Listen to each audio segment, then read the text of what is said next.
with another one, baby. Spaz out, Scotty. Oh, wait, hold up. Are you all right? Scotty, you okay? Hold up, dude. Oh, hold up. We got to cut it. Because he's freaking out with all these trades we're about to give you. We're about to give you all these trade for targets, son. We're dialed in, Scotty. Come on. Can I get a rough? Can I get a little dog bark for these Cleveland Browns who got a dub this week? Dude, your sign's not even on in the background. What the fuck, man? Come on, dude. I'm unprepared, man. I'm unprepared. But, yes, this is the Trade For segment for Out of Pocket Sports, baby. And we are getting dialed in. And before we get dialed in and give you all this fucking free information, because we stay giving you free information, be sure to like, subscribe, thumbs up, thumbs down, comment, whatever. We respond to everything. We're dialed in. You should get dialed in with us. So take that knob and just get that thing right into place, baby. But we are going to do Trade Force. This is for 12-man PPR leagues. And I'm going to start it off first with Marquise Brown. And this was with the anticipation that Kyler Murray's coming back. He is entered off the IR. I shouldn't say entered off the IR. He came off the IR. He's now in that 20-day window where he's either going to start or he's not going to play this year. And I'm assuming Kyler wants a little bit of money this year, so he's probably going to get rolled out. Now, I don't know when he's going to get rolled out, but we saw last year what happened with Marquise Brown when Kyler Murray was at the helm. He was a wide receiver 1, and he absolutely tore it up. And he's coming off a low game this week. I think the previous week, too, I mean, he didn't really do anything crazy. But he's a good wide receiver. Now, he's going to have some drops, but he's definitely has the caliber of being a wide receiver 1. And Kyler Murray has proved that, especially last year when they were behind in so many games, which is similar to what it is this year. So the offensive line is not going to change. None of the offense scheme. Connor still, we don't know what's going to happen with him. They're still really kind of up in the air, like how is this going to really progress? But the one thing who's kind of actually been a foundation for the team has been Mr. Marquise Brown. And with Connor out, he was the other piece that was the foundation. I really like him going forward, possibly buy a low candidate. I like that a lot. You know, it's kind of funny. Hollywood Brown has a great year, and the year, I think, not last year, but the year before I had him, and he was garbage. He couldn't catch a single pass, and it was pretty bad. I think he was on the Ravens before, right? Yes, he was. Yes. Yeah, I think that's when I had him, when he was on the Ravens, and he was awful. And then he got dealt to the Cardinals. Yeah. And now he's like a crazy good wide receiver. Go figure, of course, as soon as I don't have him. But, moving on to my second pick. I like that pick a lot, by the way. Yes, moving on to my pick, I have the old Bijan Robinson. Now, Bijan Robinson fantasy owners have been not too pleased with him as of late. The last 3 games, he scored 12, 13, and 0.3 with an Who would that be? Who would that be? Who would be a Bijan owner? I don't know who the fuck that would be. Now, I know you're probably not too happy with where you drafted him in the draft, right? Not happy. Yeah, not happy. So take advantage of those owners who aren't as happy and maybe go a little 2-for-1. I think you get like a little like mid-tier wide receiver and maybe like a mid-tier running back for Bijan. Is that something you would consider being a Bijan owner? Me being a Bijan owner, and that the thing is with our league, 8 people make a playoff, so I'm not too pressed about selling them right now. But I know a lot of other people who have Bijan, like a person in our league or my office league who has Bijan, is super stressed out right now. Not just because of him, but his whole team is bad. And those are people that you can attack. Now, I would recommend if you have Bijan, hold on to him. But if you're going to buy him right now, best time is to buy him right now because people will have such a sour taste about what happened this previous week. Because I was pretty pissed about it. And it's just more pissed, not just within Bijan, but it's how Arthur Smith uses Bijan and how he's been both in this whole year. So fantasy managers are pissed off at Mr. I just said his name. Bijan.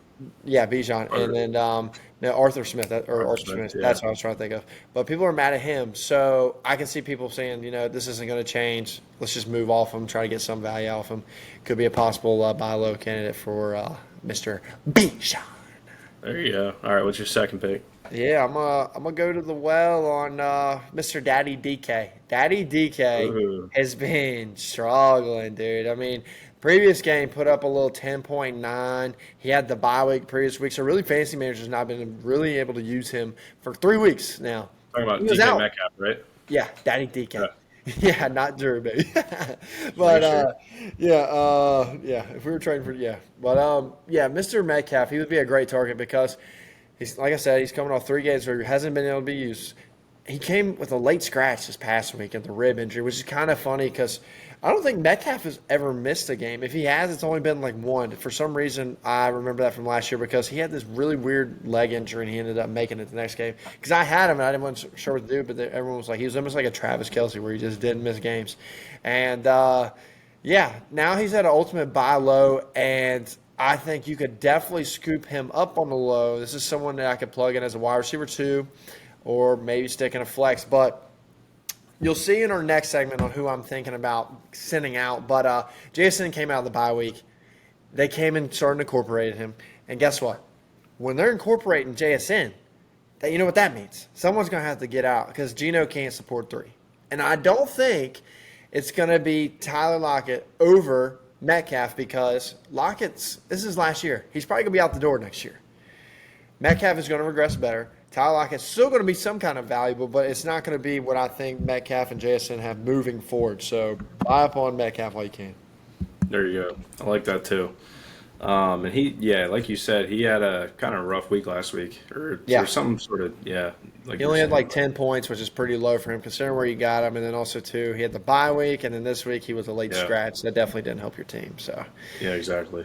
Yeah. So moving on, I have T. Higgins. I know you were after him earlier. Yes. And I actually got a deal done last week. Dude, I traded T. Higgins on bye. I sent George Pickens straight up for T. Higgins and got the deal done.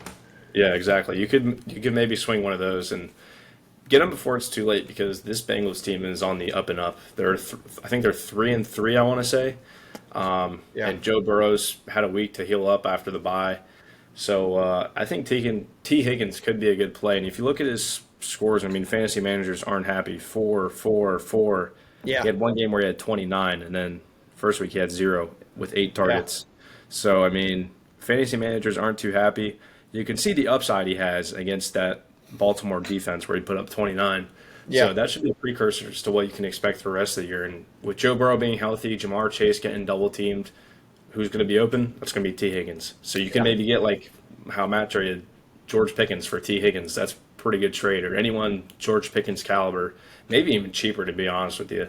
Because right now T. Higgins is not producing for fantasy owners, so that's kind of a dark horse pick. I think would be good for your team.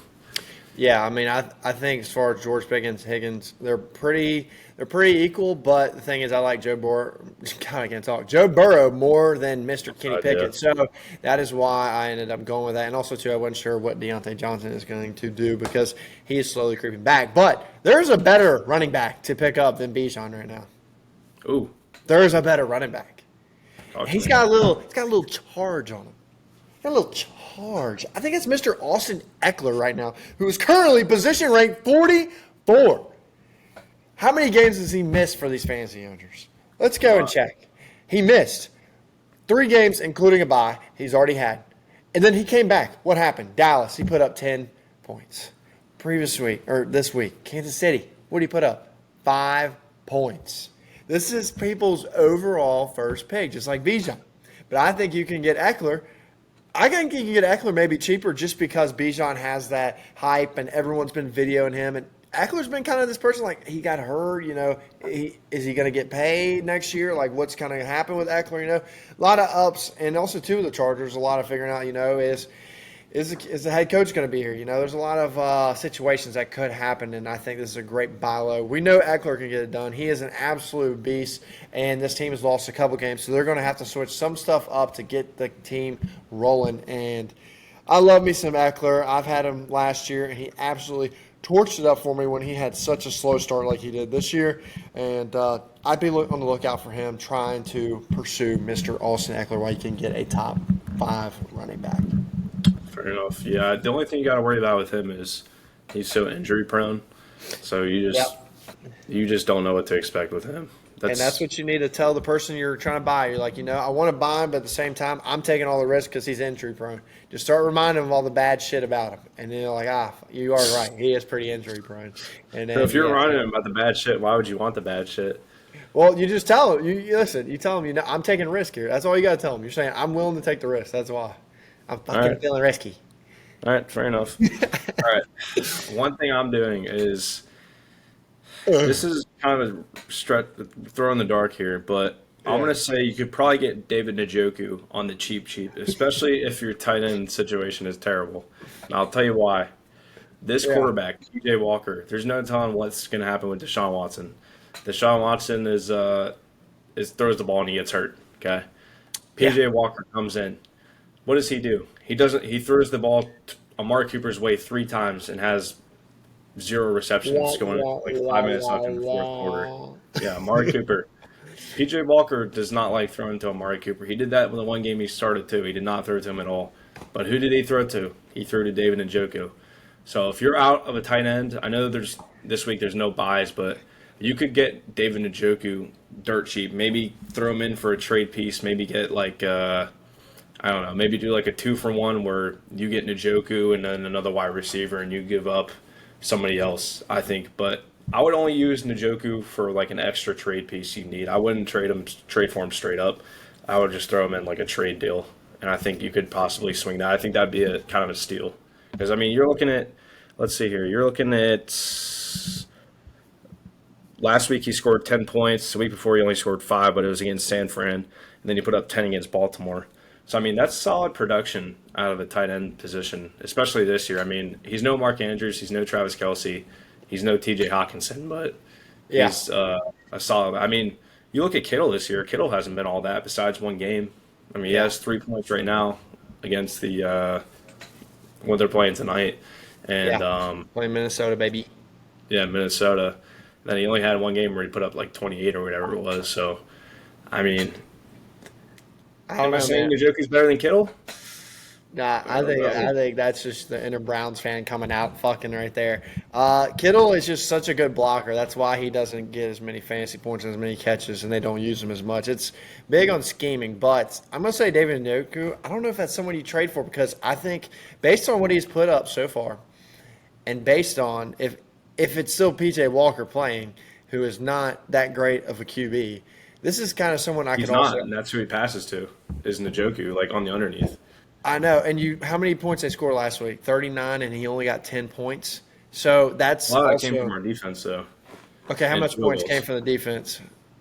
Did y'all Uh, score once or 7 twice? field goals. Huh? Our offense can't do shit. It's Njoku catching like underneath passes on like third downs. That's Well, that's what I'm saying. So with that situation, even if your defense scored twice, if you take that away, um, I think this is waiver wire production that you can pull up. This is matchup based type of production you can get from the tight end. I mean, tight end is such atrocious this year, and I mean, Njoku, I'm not going to give his rank because it's 21, but the problem is your counterpoint is that it's based on what PJ is, so that's only been for really 2 games. So I think this is someone you could possibly get as far as waiver wire streaming options. I mean, like you said, if you just throw it in on a deal, maybe. Tight end's been so gross, so I don't know. It's like if it's that point, I'm just waiver wiring people. If it's not T.J. Hawkinson, if it's not. I mean, if it's not T.J. Hawkinson, if it's not Mr. Kelsey, or if it's not, I mean, Darren and I'm Waller. not saying I'm not Yeah, saying you trade for him straight up. I'm saying you throw him in like a package deal. Like he'd have to be like a 2-for-1, in my opinion, yeah. I mean, I on the think two someone's side. willing to give him away. I don't know. I'm not super high on him, but I mean, I guess it depends on what it is. But I'm gonna move to the next guy. Sir, I want to wrap this session up like a Durex. Are you ready? well, I don't use condoms, so Mr. Monty. Guess what? He's not coming back to the bye. He's not coming back to the bye. Everyone just saw what Gibbs did. You know what everyone's saying? Everyone's saying this. Oh, shit. Here comes the rookie breakout. It's here. Monty's gone. He is completely gone. And guess what's going to happen when he comes back? It's going to be back to normal. Now, I'm not saying Monty 30-point games. I'm saying Monty is going to get goal line touches, and Monty is going to get most of the carries. Now, if you do look at Gibbs, a decent amount of his points did come from receiving, which is a positive. We like that because that means when Monty comes back, he's still going to get that receiving. But he got some rushing touchdowns and some rushing yards. So I think Monty is a great buy low right now while someone is not going to have him for this week because he is not going to come back till the bye. And you can buy low on this guy who will absolutely help you out as far as RB2. I mean, even if your RBs are super, super weak, he could be an RB1 for you, but that's some real bad shit. I don't know where the hell you've been, but your fucking RBs are trash if he ends up he can jump to the RB1 that quick. I mean,